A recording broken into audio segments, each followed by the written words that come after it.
Al-Fatihah.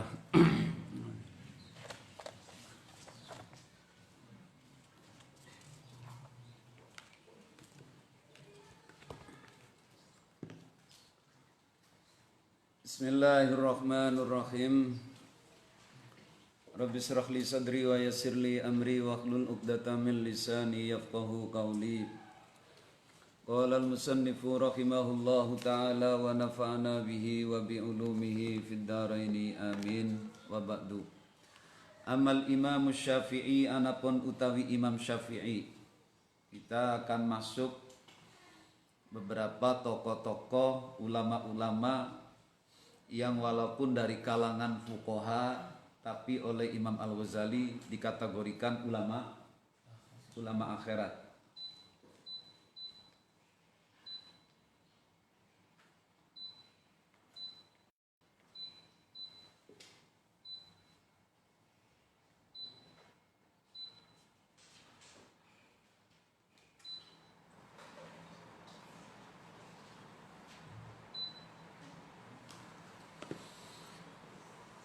Jadi kemarin sudah dikatakan dijelaskan oleh Imam Al-Ghazali bahwa ketika saya mengatakan fuqaha itu adalah ulama dunia, itu yang dimaksud adalah mereka dari kalangan ulama-ulama yang melakukan plagiatisme. Plagiatisme dari gaya keilmuan, dari gaya pakaian sampai dan seterusnya. Itu yang melakukan intikhal. Intikhal itu saya bisa maknani pemalsuan asal, bisa plagiatisme. Jadi sok gaya-gayahan, gagahan gitu loh. Sementara dia hanya fokus kepada fardu kifayah, itu dalil-dalil. Sementara yang fardu ain tentang ilmu qulub, ilmu batin itu dilupakan. Karena itu kata Imam Ghazali apa? Saya ketika mengatakan fuqaha itu ulama dunia, itu saya tidak mencaci maki orang seperti 5 ulama besar. Imam Syafi'i, Imam Ahmad, Imam Malik dan Abu Hanifah, plus yang kelima adalah Sufyan Tsauri. Saya tidak mengatakan orang 5 ini seperti orang 5 ini adalah ulama dunia. Karena mereka ini walaupun faqih itu tapi fikihnya dalam tatanan biasa-biasa formal, tapi dia tetap kepada yang ilmu batin. Benarkah yang dikatakan oleh Imam Al-Ghazali? Inilah kisah 5 besar berikut. Jadi kita masuk kepada biografi, katakanlah melihat ya kayak apa sih ulama-ulama akhirat itu. Amal Imam Syafi'i, anapun utawi Imam Syafi'i rahimahullahu taala. Fayadullu maka nuduhaken ala annahu ing atase temen satune Imam Syafi'i. Iku kana ana upo Imam Syafi'i iku abidan wong kang ahli ibadah. Tuh abid tuh ya. Imam Ghazali menyebutnya dari sisi mana saya membuktikan bahwa orang sekelas Imam Syafi'i itu abid tapi juga faqih. Dan ini adalah ulama yang proporsional dan profesional. Jadi benar ulama akhirat ini. Dia abid bukan sekedar faqih. Karena faqih belum tentu. Makanya apa? Faqih saja, padahal faqih saja itu sudah luar biasa. Tapi kalau Imam Ghazali, padahal kita coba wala faqihun wahidun asyaddu ala syaitani min alfi abidin. Satu orang faqih saja di dalam hadis itu lebih berat bagi setan, lebih berat menggoda satu orang faqih daripada 1000 orang yang ahli ibadah tapi orang faqih. Jadi abid itu belum tentu faqih, tapi faqih itu sudah seumumnya sewajarnya adalah abid, tapi nyatanya tidak juga. Dan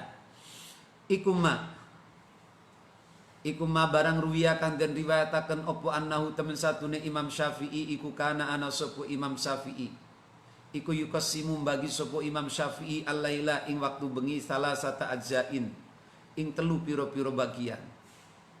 Apa dalilnya, bukti konkret bahwa Imam Syafi'i itu orang ahli ibadah, bukan semata-mata faqih.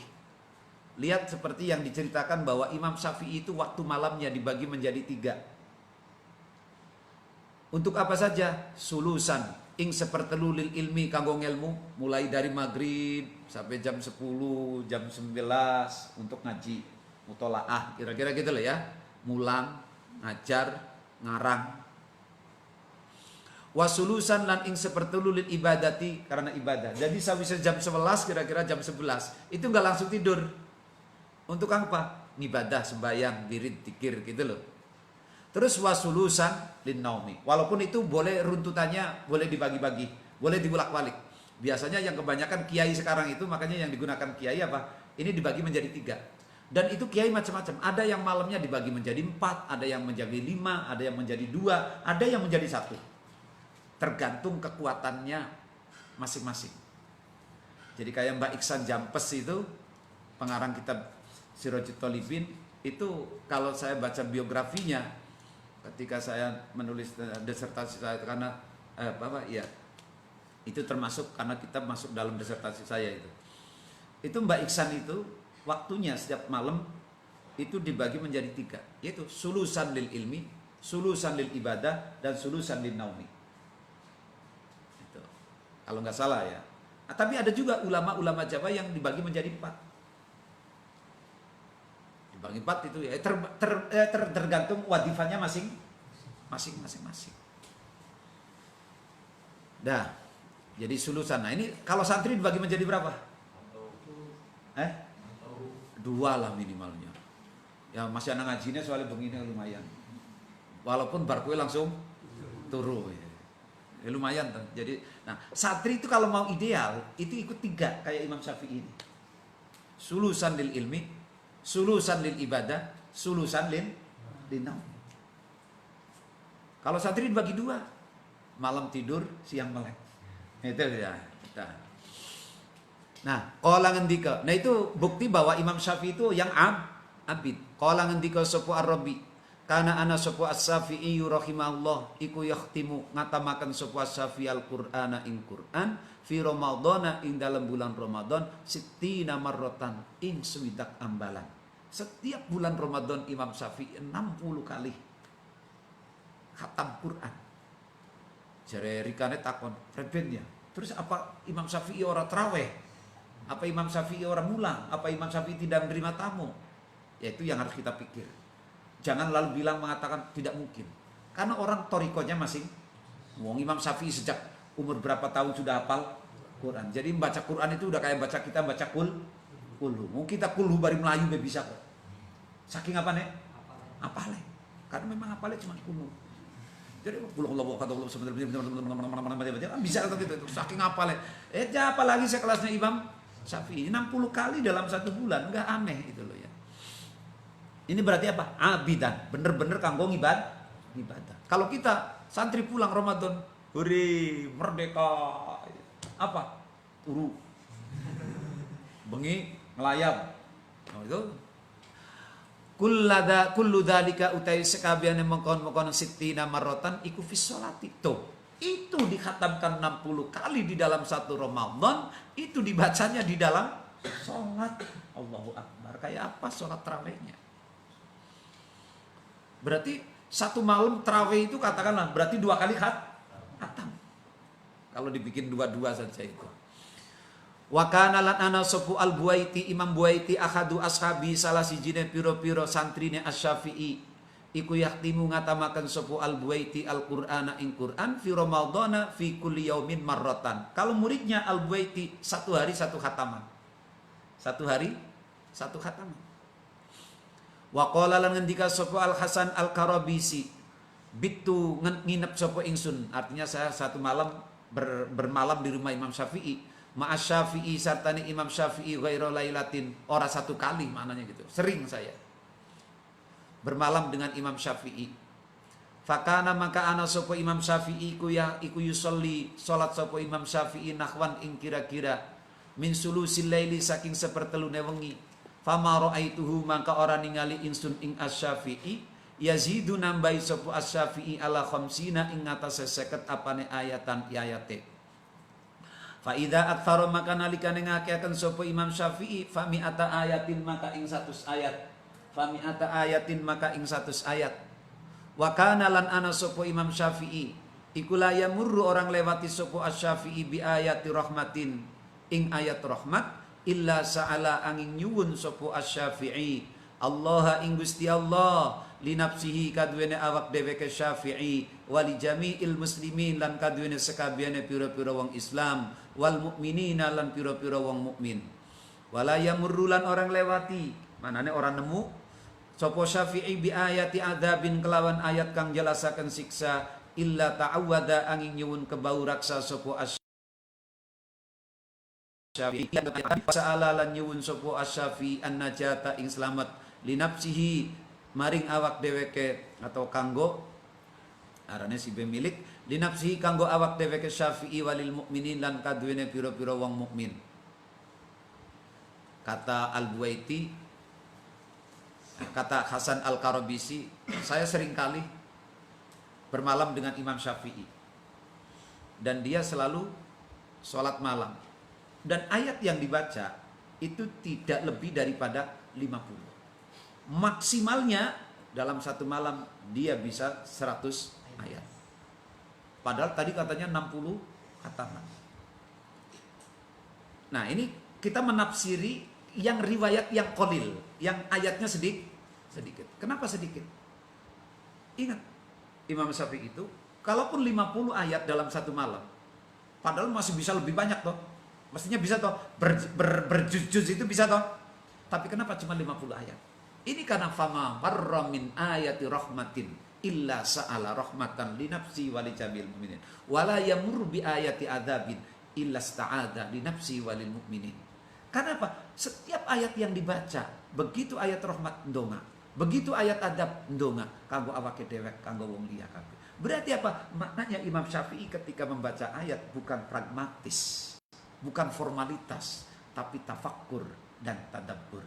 Inilah cirinya ulama akhirat.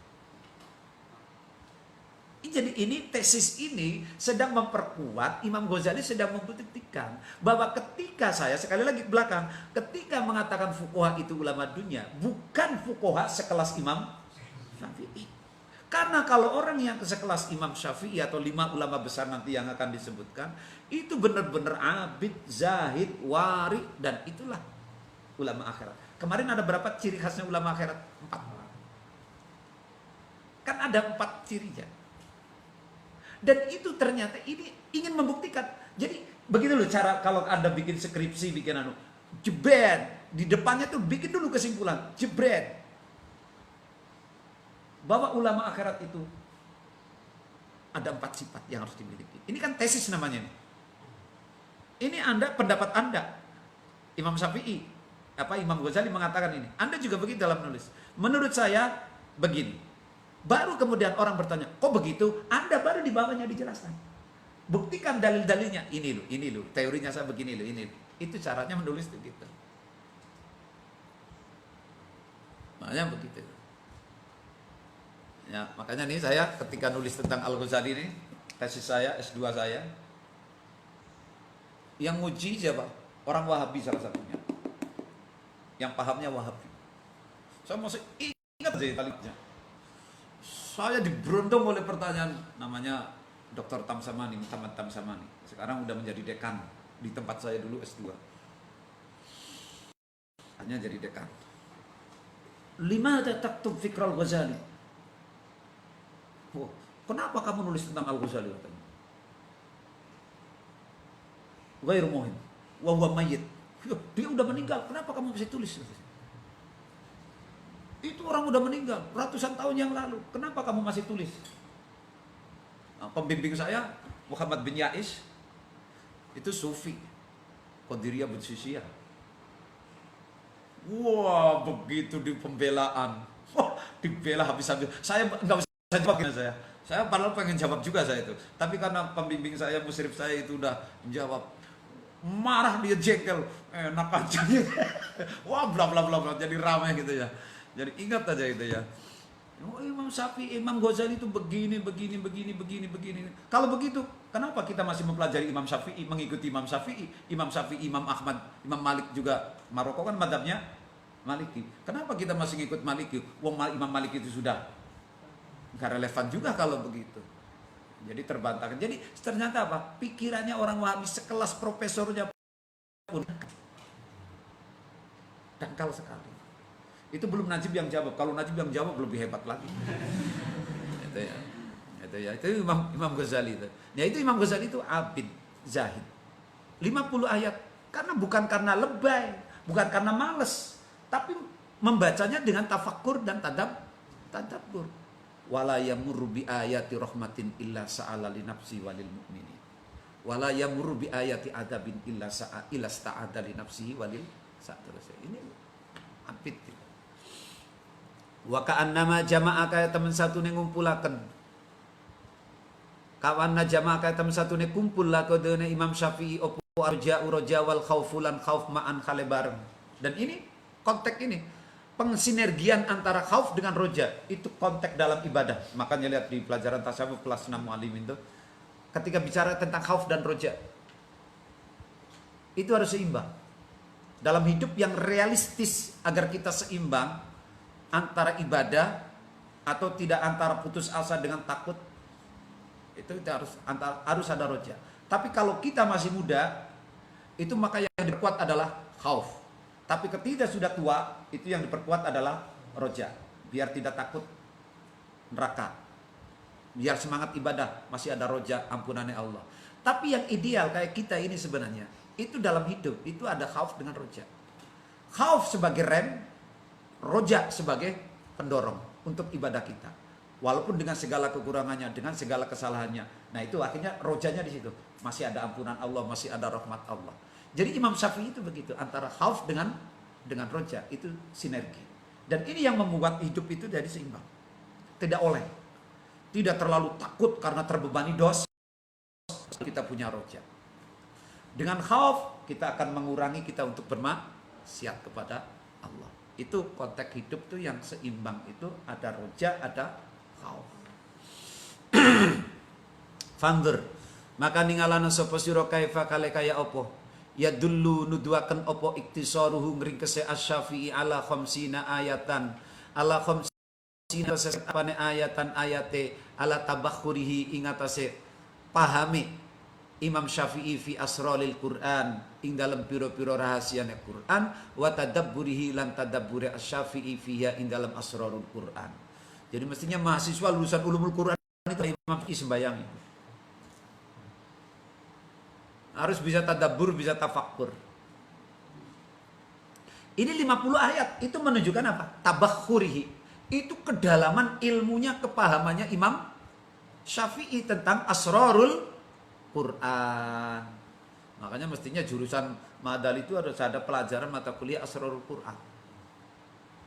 Ya dibuat sendiri, memang nggak ada kitabnya, ya dosennya harus bisa. Jadi harus Lughatul Quran, harus ada asrarul Quran, itu kan. Makanya saya juga nggak tahu itu silabusnya Madal itu udah match atau belum gitu. Jadi jangan asal, waktu kasihan.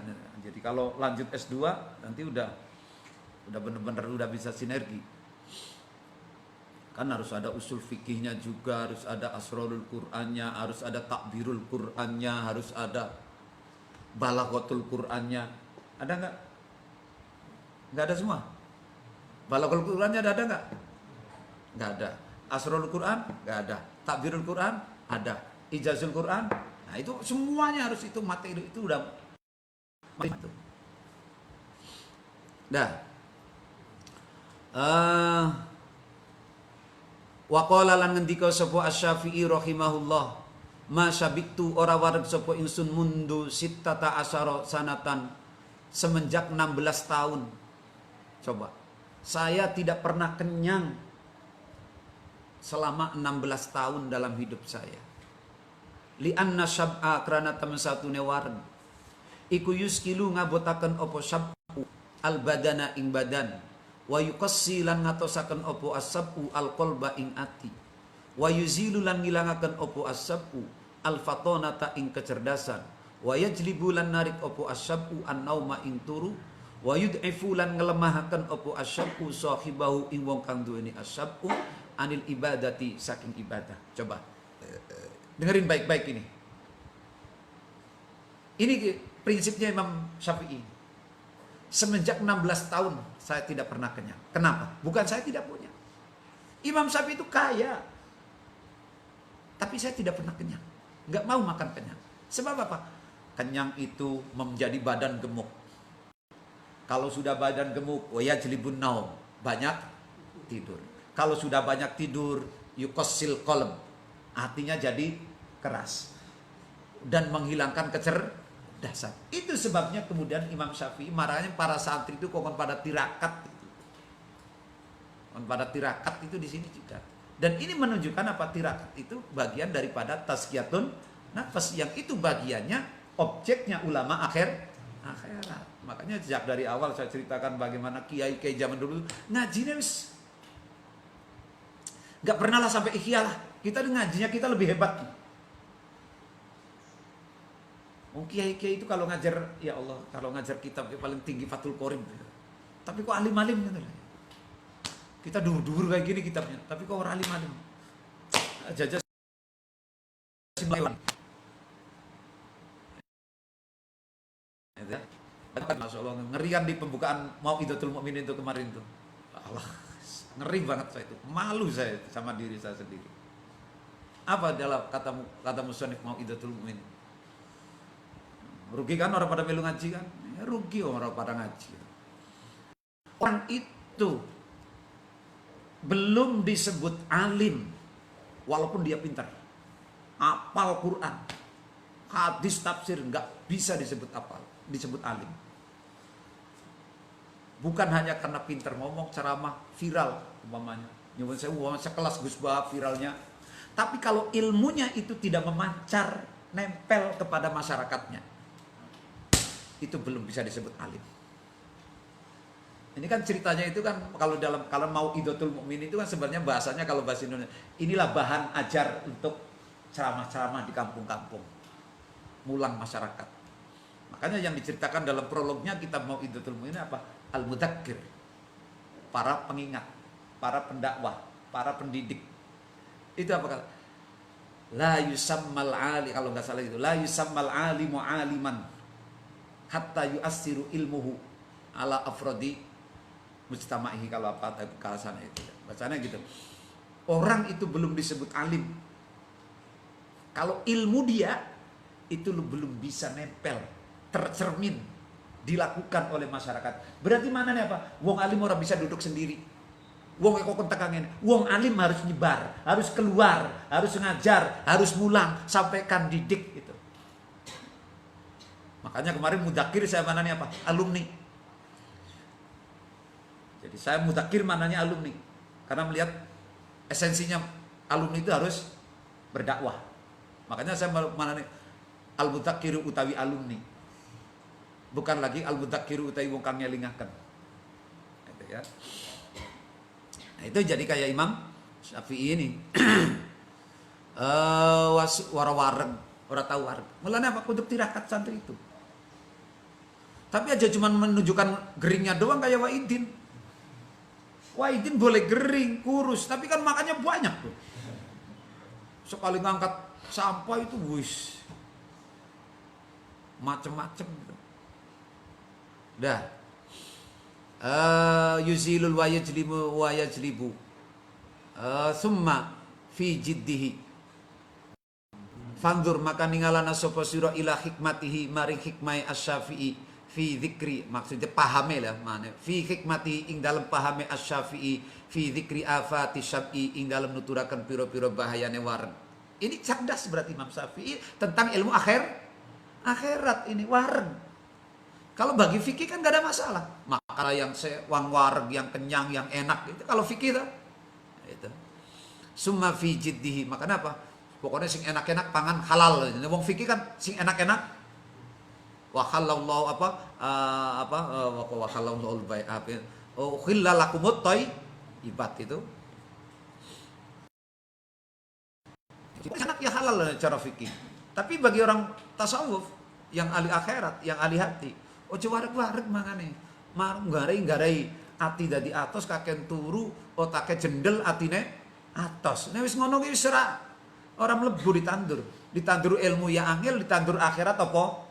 Meneh ditandur dunia be angel wong kaya kowe iki. Karena wis mangan turu. Mulane delengan kebo kan. Mangan turu. Summa fi jiddihi nuli ing dalem nemen-nemenane asy-Syafi'i fil ibadah Jadi satu, coba lihat keakhiratannya Imam Syafi'i, kepahamannya beliau tentang apa? Tentang hati dan bahayanya wareg kenyang. Kemudian fi jiddihi, di dalam kesungguhannya Imam Syafi'i di dalam beribadah sampai 1 Ramadan 60 kali Quran. Dalam setiap malamnya tafakurnya tidak lebih tidak kurang daripada 50 ayat. Summa ittoroha nalikane buang nolak sapa Syafi'i asab'a ing wareg li ajliha karena ada ibadah. Bagaimana Imam Syafi'i menghindari kenyang karena demi bisa ibadah. Warok sut ta'abbudi lan utawi pokoke ibadah beribadah ikut taklilut ta'am.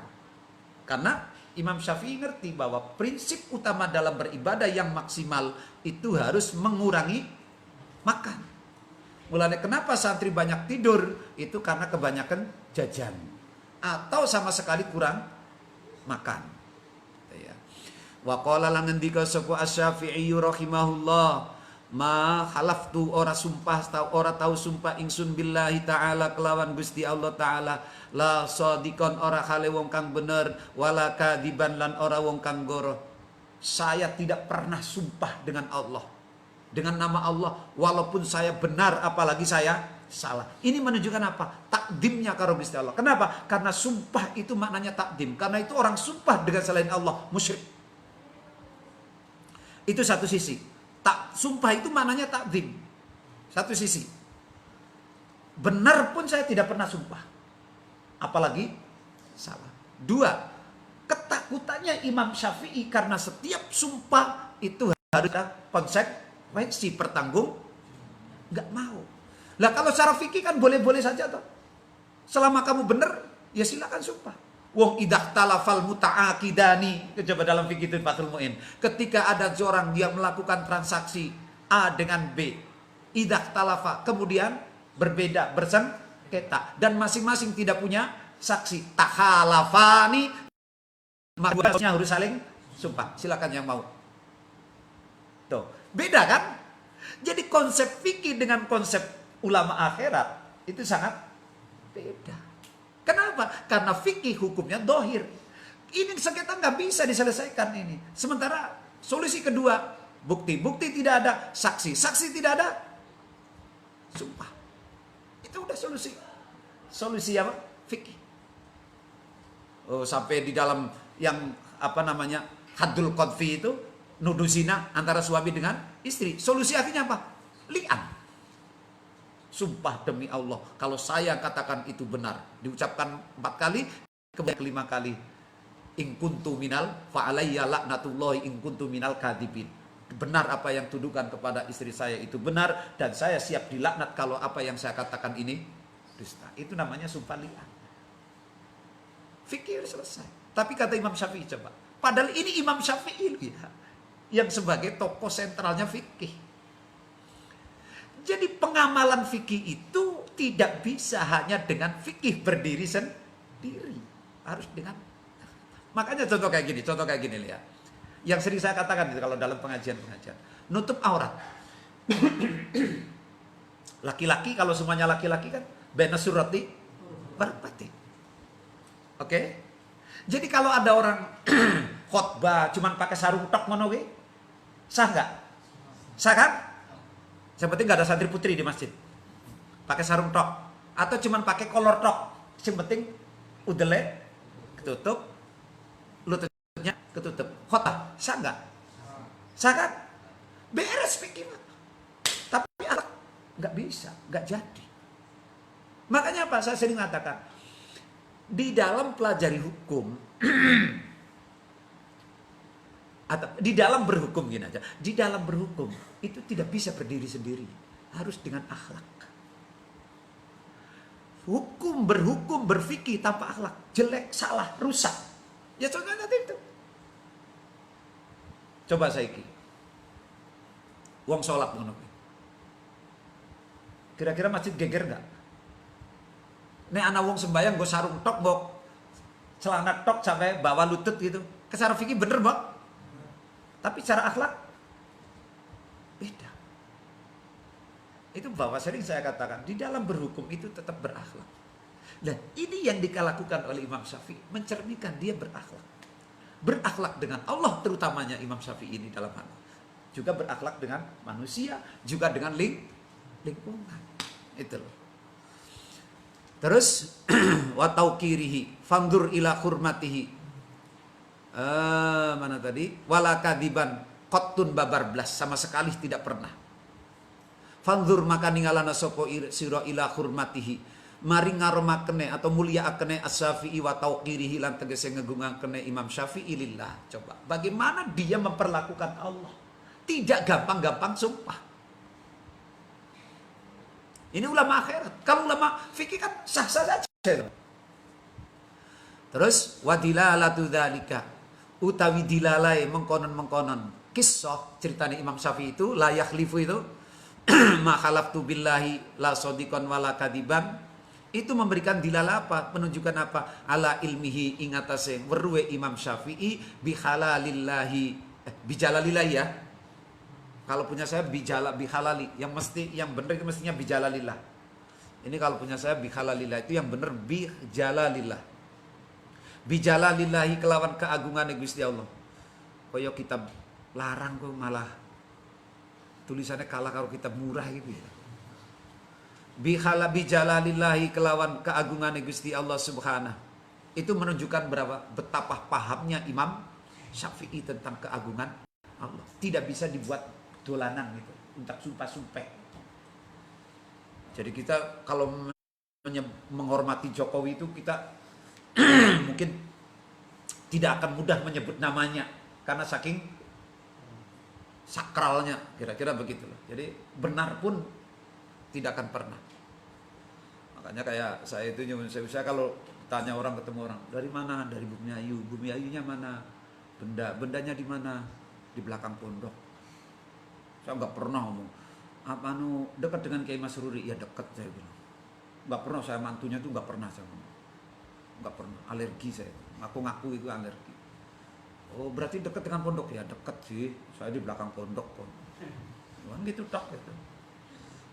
Itu. Jadi kalau bahasa sekarangnya, kalau dengan orang lain batua nggak menggunakan aji mumpung. Jadi saya mau oleh laisal fata mangkola hada abi walakinnal fata mangkola ha anata. Inilah Najib. Gitu dong. Kok siapa Sul? Dulu aja kayak gue Sul. Samsul. Dari mana? Penjaga gajah di luar Jawa. Dah. Fakila maka den ucapaken.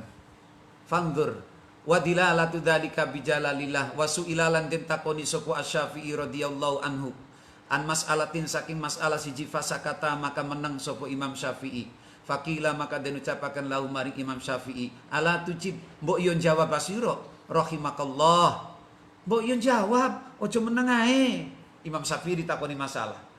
Sampai digitukan sama yang bertanya. Apa jawabnya Imam Syafi'i? Faqala. Maka jawab sapa Imam Syafi'i, hatta adri sehingga weruh ingsun al-fadla yang terbaik, yang utama fi sukuti ing dalem meneng ingsun au fi jawabi atau ing dalem jawab ingsun. Maaf Mas. Maaf, saya lagi mikir, apakah pertanyaan ini yang terbaik bagi saya jawab atau tidak. Kalau ulama fikih kan wajib dijawab pada wong takut. Apalagi ulama sekarang, kiai zaman sekarang, kalau menjawab gengsi, rating turun. Itu unsubscribable semua itu nanti. Itu netizen bisa unsubscribable. Wow, ditanya nggak bisa langsung unsubscribe itu. Ya, wah unsubscribe semua itu. Rating turun itu. Ya toh? Tapi kalau Imam Syafi'i mikir, ditanya masalah, bukan saya nggak bisa, tapi saya lagi mikir.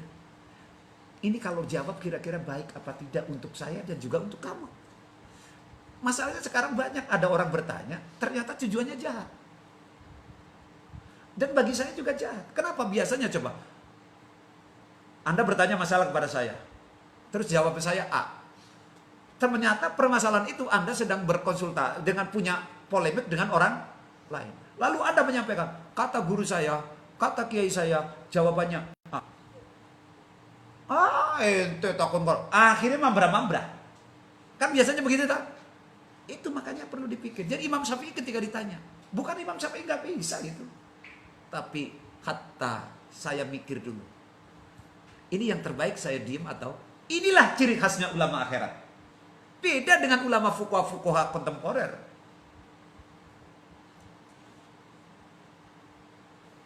Nah, contohnya nih, saya ada di WA saya ini. Saya kemarin bari ngaji itu ke Kaliwadas, saya WhatsAppan dengan Syekh Ibrahim Amin yang ulama Azhar itu.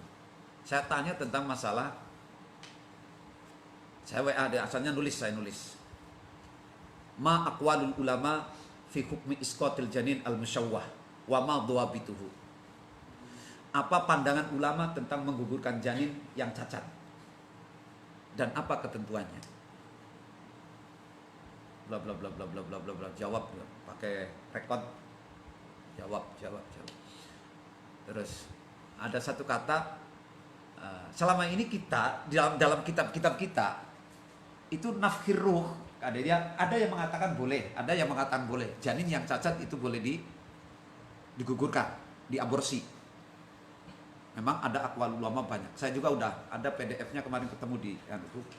Hukmu isqatil janin al-musyawwah. Jadi hukum aborsi janin yang cacat. Itu memang nanti dilihat cacatnya apa, bagaimana permanen atau tidak permanen, bisa diobati atau tidak, dan bla bla bla bla banyak. Nah, kemarin ada satu kata perbincangan saya di mobil bari ngaji itu. Kata Syekh Ibrahim, ada yang mengatakan boleh, tapi qabla nafirruh qabla isnain wa arba'ina yauman. Klub, cuman 42 hari nafirruh. Syekh Afwan. Isnain wa arba'in am arba'at asyhur. Karena di dalam kitab klasik kita, di tafsir-tafsir kita, itu janin ditiup. Makanya ketika ulama-ulama NU saja kalau mutamar, itu ketika membahas tentang aborsi, itu kan sebelum 4 bulan. Karena 4 bulan itu sudah nafkir roh, sudah bernyawa.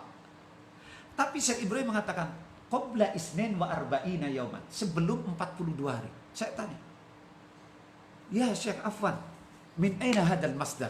Wa ma hadal kitab? Saya baru pertama kali ini saya dengar ini, bahwa nafkir roh itu pada usia kandungan 42 hari. Saya baru tahu itu benar. Dia jawab lagi, ya akhi, sahih, hada qaul qadim.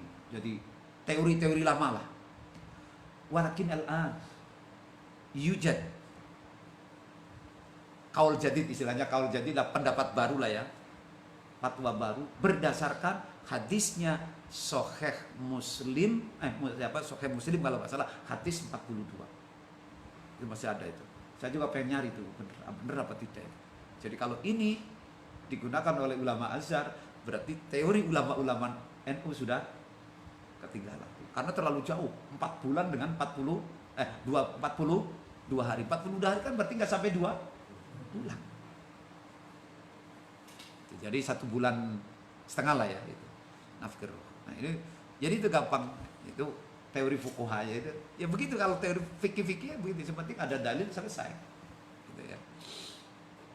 Nah, fi jawabi fandur, maka ningalana sapa sira fi muraqabatihi ing dalem niti-nitine Asy-Syafi'i lilisanihi maring lisane Asy-Syafi'i ma'a annahu sarta temen satune Asy-Syafi'i iku asyaddul aqda'i, luwi banget-bangete anggota apane tasalluton ngature alal fuqaha'i ing atase fuqaha, atau nguasani alal fuqaha'i ing atase fuqaha, wa aqsaha lan luwi katong-katonge aqda lidabdi saking melanggeri wal qahri lan maksa, wa bihi lan kelawan sukut putus Syafi'i yastabinu dadi pertela opo annahu temen satune Syafi'i iku kana ana sapa Syafi'i iku la yatakallamu orang meneng sapa Asy-Syafi'i wala yaskutulan orang meneng sapa Asy-Syafi'i la linailil fadli ora kera illa pal illa ya illa. Nah ini yang benar illa, punya saya la, sebab kalau la linaili itu salah. Illa linailil fadli angin kerana merkoleh keagungan keutamaan wa talabis sawabi lan amri ganjaran. Coba diamnya lihatlah, ini ulama akhirat itu Kalau ditanya nggak langsung spontan, seperti orang-orang harus jawab. Kalau saya aja dijawab langsung jebret-jebret aja. Makanya kemarin udah di awal saya pernah katakan, memang ini konteksnya beda. Inilah yang membedakan bedanya ulama akhirat dengan ulama dunia. Nah sekarang kalau ulama dunianya diem, ditanya diem, mau ikut ulama akhirat, malah nggak jadi, malah rusak. Mbak mana anak Kiai Samsul, niki pripun banune. Samsule kelingan ceritanya Imam Syafi'i menang. Kiai pripun hukume menang. Jare dewek mau melu imam padahal belum sampai makomnya. Rusak. Kalau ada masalah didiamkan terus kiainya mengatakan dia karena saya ikut imam, rusak. Ini mananya apa? Benar kata Imam Ghazali di awal itu. Orang kalau sok melu-melu intihal, plagiatisme, rusak. Dan itulah yang dimaksud dengan ilmu ulama dunia, dan ilmunya fikih dunia. Plagiatisme, gaya-gaya tok, padahal durung anjung gitu. Rusak makanya yang gini ini, tapi ini kan kita diajak cerita ini diajak oleh Imam Al-Ghazali untuk mengenal seperti ini loh sosoknya, alamatnya, tandanya, perilakunya, akhlaknya ulama akhirat. Nah kalau kita bukan ulama akhirat, ulama dunia bisa untung-untungan, ulama kelas bisa lumayan alhamdulillah gitu ya. Jadi kalau kita mau ulama dunia lalu berperilaku seperti ulama akhirat, rusak. Tapi yang benar apa? Jadilah kamu dulu menjadi ulama akhirat, baru berperilaku seperti ulama akhirat di dalam setiap menyelesaikan masalah. Kalau coba sekarang ulama NU diem semua, Basul Masail tutup. Kenapa tutup? Sekarang NU sudah menjadi ulama akhirat semua. Walah lah diguyoni karo kinjeng gue. Lalu yang menyelesaikan masalah siapa? Nah itu maknanya itu loh. Jadi kita kalau belajar lagi kayak gini, bukan untuk menjustifikasi. Berarti Kiai NU, Kiai Muhammadiyah, Kiai salah kabeh. Kenapa? Karena begitu ada masalah langsung jawab. Tidak seperti Imam. Eranya beda, makomnya beda, kedudukannya beda. Wong kita kalau nggak jawab masalah, wong dijawab masih bermasalah, apalagi tidak dijawab. Itu maknanya gitu loh kalau ngaji kayak gini tuh. Jadi harus cerdas. Jangan sekali-kali kita ngaji apapun bukan untuk menjustifikasi. Walaupun itu masih kaidah-kaidah fikih, kaidah-kaidah dohiriyah, kaidah-kaidah tatanan formal. Umpamanya sah dan tidak sah sholat itu. Jangan pernah untuk menjustifikasi. Apalagi seketika filhal salah kita. Walaupun kita benar.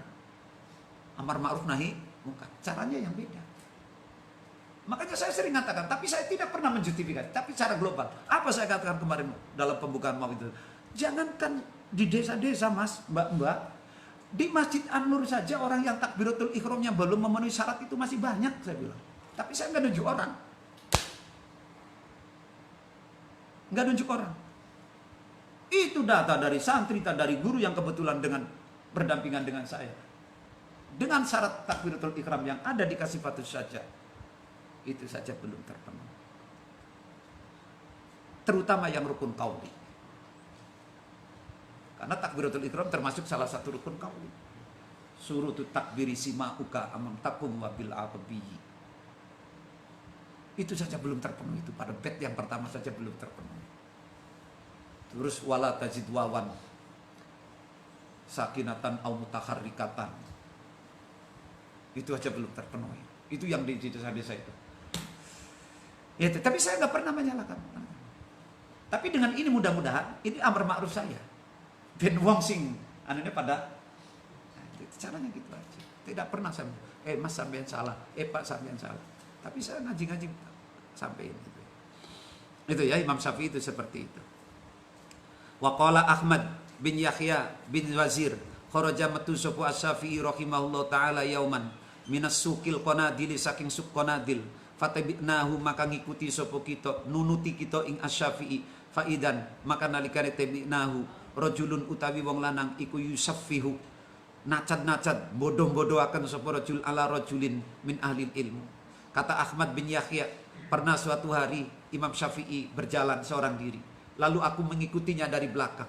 Di tengah perjalanan mengikuti Imam Syafi'i, saya bertemu dengan dua orang yang lagi pisu-pisuan. sing siji wong bodoh, sing siji kiyaine lagi dipisui. Ketemu saya dengan Imam Syafi'i, lagi jalan berdua dengan Imam Syafi'i, saya di belakang, Imam Syafi'i di tengah jalan, ada orang lagi pisuan. Satu wong bodoh, siji kiyaine ala alimin, rajulin min ahlin ilmi. Akhirnya apa? Faltafata maka nuli noleh sopo asy-Syafi'i ilaina. Akhirnya Imam Syafi'i mandang siapa? Ahmad bin Yahya tadi. Waqala lan ngucap sopo Kanjeng Nabi, nazihu nyingkriya sopo sira kabeh, bersihna sapa sira kabeh, asma'akum ing pira-pira pengrungu sira kabeh, an istima'il khona, saking ngrungokaken khianat. Manane kata-kata gitu kata-kata khianat, wong pisuan gitu. Bubar kata Imam Syafi'i. Bubar, ojo melu-melu ngrungokke omongan sing kaya ngene iki. Sebab biasanya apa? Kita kesetrum. Inilah. Tapi kalau teori fikih, kalau ada orang bersengketa, saksikan. Siapa tahu esok hari kamu jadi Tuh. Iya kan? Coba. Di dalam saksi zina aja fikih. Dalam teori fikih, orang saksi zina, nyuwun sewu, itu kan harus melihat keluar masuknya. Berarti kan kutuk nonton. Loh. Anak wong maksiat kok kutuk ditonton. Kenapa? Biar saya bisa jadi saksi nanti di pengadilan. Edan. Berarti nek cara Imam Ghazali berarti teori fikih memang gila ya. Masa wong maksiat untuk lo sampai di hadisnya itu hatta ya'rifu. Sampai harus melihat. Berarti kan kutuk nginceng ini. Iya gila tau itu. Lo padahal Imam Syafi'i ngene gitu. Ana wong pisu-pisuan, nazihu asma'akum anil khona. Jaga telingamu dari kata-kata yang khianat kotor ini. Karena biasanya terus ke gawang. Itu dalam rangka apa? Tazkiyatun nafs. Beda kan teori fikih ulama akhirat dengan ulama dunia. Coba, di bab mencuri harus ada yang melihat. Berarti kan nyaksini. Berarti mau kon ngerti wingi wae idi nyolong, ngerti. Lah kon pina? Ya meneng bae nyong. Berarti bisa ya cuman kanggo saksi dari kamu di pengadilan. Lihat kan wong edan. Jadi nek cara Imam Ghazali, oh, ya itulah disebutnya fikih itu ilmu dunia. Teori itu orang nyambung blas dari Imam Ghazali itu. Itu ya. Kira-kira guyonannya seperti itu. Terus kama tanazzahu. Nazihu an kama tanazzahuna kaya oleh membersihaken sapa sira kabeh alsinatakum ing pira-pira lisan sira kabeh aninutki saking ngucap bihi kelawan alkhona. Fa innal mustami'a maka temen satune wong kang ngrungokaken iku syarikul qaili, kancane wong kang ngucap. Karena pendengar itu hukumnya sama dengan pengucap.